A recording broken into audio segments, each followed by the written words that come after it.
It's often been said the first draft of history is what makes the news, but if you look back at some old pages, you'll find plenty of history, cultural flavor in Zeitgeist by checking out the ads. And the same thing goes for other forms of promotion, including posters and signage. Luckily for people in Boston, almost 300 pages of that material have been assembled by our guest in a new book published by Wax Facts Press to tell us about Buy Me Boston. We'd like to welcome the curator, Brian Coleman. Thank you very much for being with us, Brian. Thank you for having me. It's an honor to be here. Brian, I know you didn't just randomly ransack every old newspaper page and look at the ads here. There's a bit of a focus here, so tell us, how did it all get started? I mean, there are really two roads that converge for me, both having to do with archives that at the time I was dealing with them were private archives. David Bieber has an amazing archive. He was he was at BCN for many, many years, at the Phoenix and FNX, and is one of the most impressive and incredible, insane collectors of stuff you've ever seen. He has a huge archive in Norwood. So that was one of the branches. And then the second was Kay Bourne, who's the longtime amazing arts writer, editor at the Bay State Banner for decades and decades. And I was helping her with her archive as she was preparing to donate it to Emerson, where it is now at the Iwasaki Library. And so those weren't the only sources that I used, but that's where the idea started to come across. And I think the main idea was there are a lot of ways to tell the story of Boston or any city. And a unique way I thought would be through the ads, because a lot of people consider ads to be trash or noise or static. I never have. I've always paid a lot of attention, whether it's television or print. So I kind of took it as a challenge. Like, could I tell a story, not the complete story, not the comprehensive story, but could I tell an interesting story about what it was like to be in Boston in the late 20th century? So that's kind of where it came about. Well, the great portal to this is what's on the cover of the book, the entrance of the Rat, Yes. The Rat Sculler, Yes. more properly called in Kenmore Square. Yep. What's so important about the Rat? I mean, the Rat is not the most important club in the history of Boston, but it was a very important one of the top 10, I would say, if you really want to rank them. The Rat was basically when it really started to book music. I have an ad in the book of what they're calling at the time the opening night, 1974, and it was mostly bluegrass and kind of rock and probably a lot of cover bands. And what really happened at the Rat, and started happening at a lot of other clubs, was the people who were in the audience started to say, hey, I could do that. I could start a band. And there's a lot of parallels between the Rat and CBGB's in New York, which is, of course, where the punk explosion kind of started in a lot of ways, too. And it was basically bands wanting to play original music.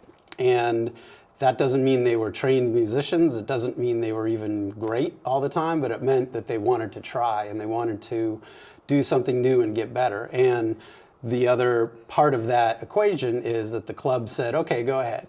So and some of these bands, they became quite successful too. Sure. I mean, you can go, the list is pretty incredible. I mean, Willie Loco Alexander was kind of the patron saint of that, because he had an amazing history in Boston with the Lost, and he was in the Bagatelle before that, and then he started kind of a solo career.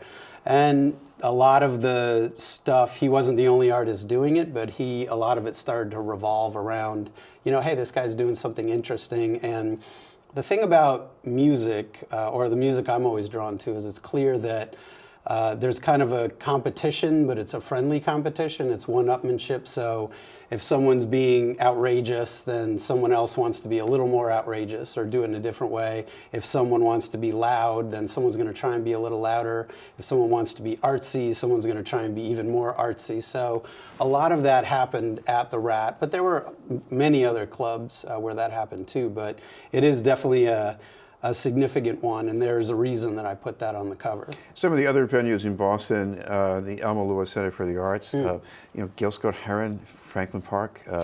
Yep. I mean, yeah. I mean, how do you feel? You see these names and you say, oh, they were there? Yeah. Well, that's the whole thing, so a lot of it is, first of all, on the cover it doesn't say written by Brian Coleman, because I didn't write anything. You're a curator. And I did really curate it in the way because I kind of synthesized all these different collections and memories and events, and a lot of them I wasn't actually at. There are some of them that I was there for, but there were others that were important that because of something that was in David's archive, like just yesterday I was talking to someone, there's a Modern Lovers flyer in there, Jonathan Richman's first band, with a lot of the people who would become the Talking Heads as well, playing at Somerville High in '72, and you got to start somewhere. So a lot of that you can also, if I wanted to do a 1,500-page book, I could have also tracked, how they went along and how they kept playing bigger and bigger places. And sometimes there's fun in that too, in that, like for instance, the Night Stage, you probably remember Night Stage in Central Square. Before it was Night Stage, it was called The Club. And before that, I believe it was the Two of Clubs or the Ace of Clubs. But so that had been a music venue and an arts venue for a long time, but you can see by looking at, there's the address. So I know there's that address again. Same thing with the Paradise, which is right down the street here. Have you ever heard of Dummies? I don't remember that. Dummies was a mannequin kind of Madame Tussauds wax figure-themed club bar that happened right before the Paradise, and it will probably come as no surprise it didn't last long. It was, but yet again, so for me, I didn't go there, but I looked at it and I was like, this sounds really bizarre. So get on the phone, call David Bieber, like, tell me about Dummies, and he would say, oh yeah, that, and it didn't last long, and then soon thereafter became the Paradise, which I believe just celebrated its 40th anniversary. So the book, in a lot of ways, too, is a celebration of two things. Flash in the pan, or places that weren't there anymore that we wish were. Maybe we look back on them. There's an ad for the Hilltop Steakhouse, and I live up in Revere, so I drive by the Cactus all the time still, and kind of like, oh. But then there are also places that are still around. So Legal Seafoods, when they started out as one little location and stuff like that. So it's kind of both. It's hopefully celebrating the places that have managed to stay afloat. And the retail is not easy in any city, but certainly not in our city. Yeah, I mean, hardly fly by night, but certainly the long gone and sorely missed Paul's Mall and the Jazz Work. I saw Bill Evans there. I said, my gosh. I said, that was such a treasure when it was here. It was, and so that's kind of the beauty. I mean, the one thing that's almost a shame is that I bet you at this point, even just Paul's Mall and Jazz Workshop, I bet I have 100 ads, over the years. I include 2 or 3 in the book because I don't want to. I could do a book just of ads of Paul's Mall, but yeah, it's the history of some of these clubs is amazing, and I think hopefully also the book is about entrepreneurs. It's about mom and pops. There are some major chains, but Legal Seafood wasn't a huge monolithic kind of regional chain when it started. No one starts that way, And so a lot of it, and musical artists, visual artists, they're entrepreneurs. I mean, so it's kind of about Boston business people of all stripes, of all locations, all areas, some big, some small, some flash in the pan, and some kind of legendary. And it's a little bit of everything. I tried not to weight it in any one. One of the things that I was working on when I personally was kind of putting everything together, and I kept talking to my designer about it, was balance. Like, I didn't want it to skew one way or the other. If there's any one thing it probably leans towards is music, just because I'm a music guy. But I actually tried to fight against making it too much of a music thing, because there's so many other things to talk about. This is being in the news, and we're talking about Buy Me Boston with Brian Coleman. I am going to ask you more about music, because what looms large for me here is WBCN and their presence in promotions. Yes, well, David Bieber, who's one of the main people I sourced for a lot of this stuff, was right in the middle of all of the BCN stuff going on, mid-'70s to early mid-'80s. BCN, not just in Boston, and there's a documentary Bill Lichtenstein did that's coming out very soon that is absolutely incredible and captures that spirit of just kind of like we were talking about the Rat in this.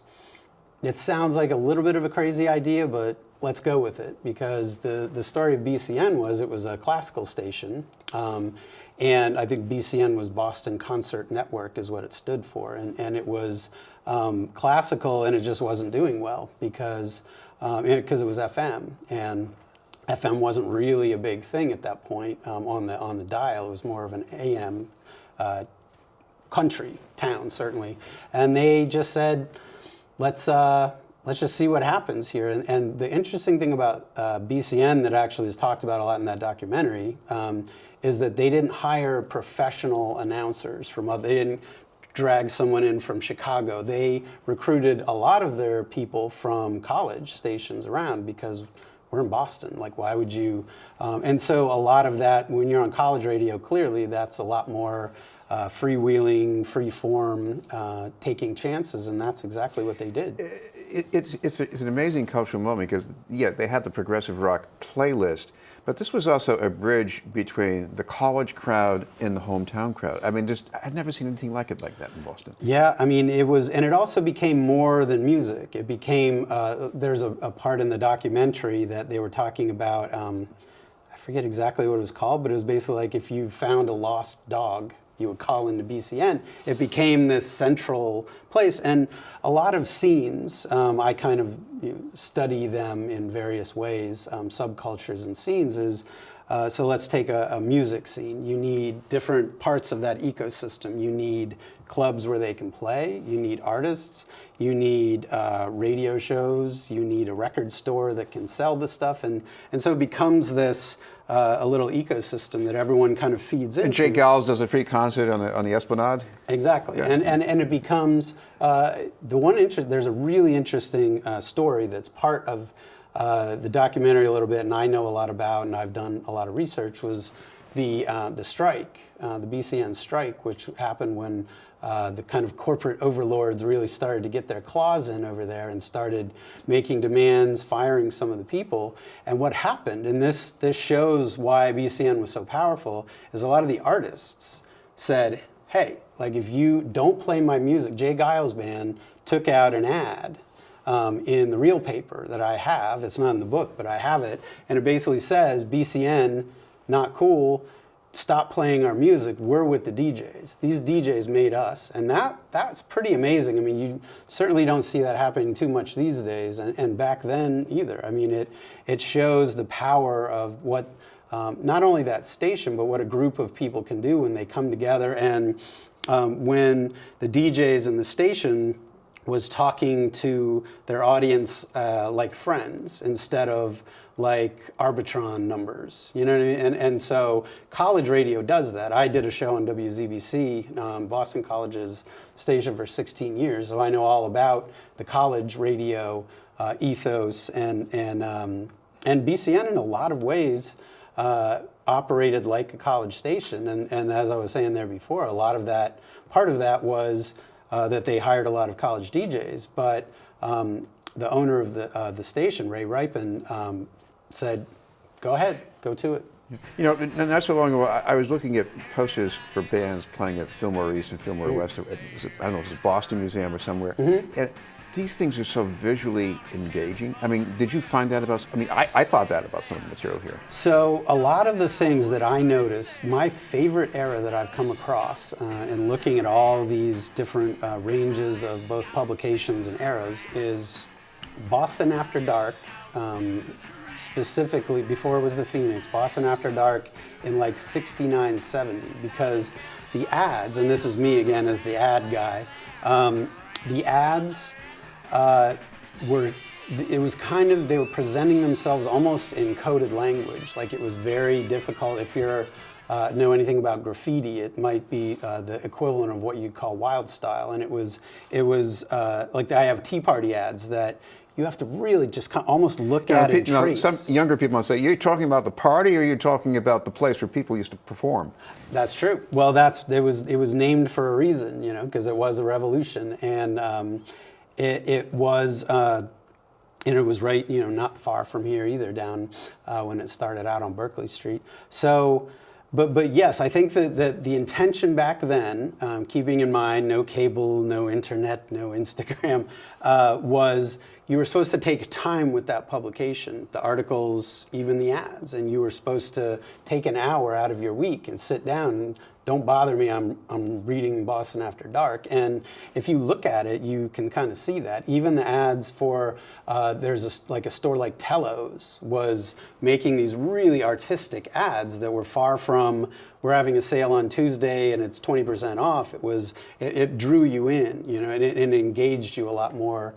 And you can do ads two ways. You can do that, or you can just present the facts. And kind of in the book, there's a range of all of that stuff. So we should finally mention, I know people can just get the book and go at it page by page, but you also have a sort of a presentation coming up pretty soon on this? Yeah, so my first, I'm calling it the Buy Me Boston Video Loft, and it's kind of a branch on the tree, and it's kind of, I started this at the Brattle Theater in a way back in November when I had the launch, and I remember I was doing an interview and someone asked me, like, it's a book, so why are you playing all these videos? And I was it never occurred to me that I shouldn't.